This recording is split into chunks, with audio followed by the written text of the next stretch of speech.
Dans un récent éditorial, Sira Domeyak tente de justifier le maintien au pouvoir du chef d'État Faure Gnassingbé en invoquant la volonté divine. Cette malheureuse rhétorique soulève de sérieuses questions sur la nature du pouvoir et la responsabilité politique dans un État moderne. Rappelons une vérité fondamentale, dans une démocratie, le pouvoir émane du peuple, non des cieux. L'idée que Dieu donne et reprend les dirigeants relève d'une conception archaïque de la gouvernance, incompatible avec les principes républicains. Ce discours, qui flirte dangereusement avec la théocratie, ne saurait masquer les défis réels auxquels le Togo est confronté. L'action politique ne se mesure pas à l'aune de la ferveur religieuse. Elle s'évalue à travers des indicateurs concrets: croissance économique, réduction de la pauvreté, respect des libertés fondamentales. Sur ces points, le bilan reste implacable, comme en témoignent les rapports d'organisations internationales indépendantes. L'auteur fustige ceux qui s'opposent au régime,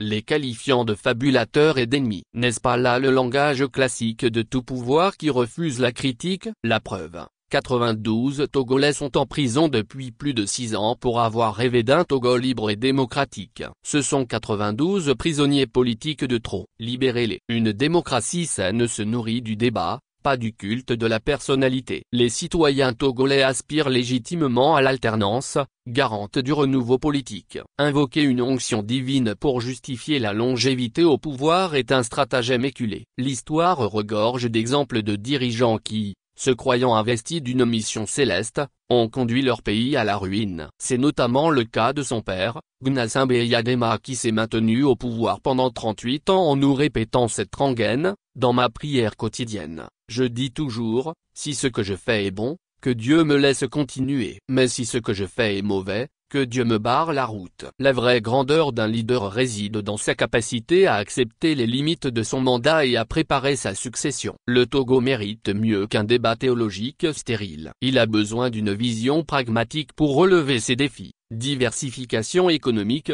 lutte contre la corruption, renforcement des institutions démocratiques. C'est sur ces terrains que Faure Gnassingbé sera jugé, pas sur sa prétendue proximité avec le divin. Et comme le disait Montesquieu, pour qu'on ne puisse abuser du pouvoir, il faut que, par la disposition des choses, le pouvoir arrête le pouvoir. La véritable providence d'une nation réside dans la force de ses institutions, pas dans la longévité de ses dirigeants. Il est temps que le Togo embrasse pleinement cette sagesse républicaine.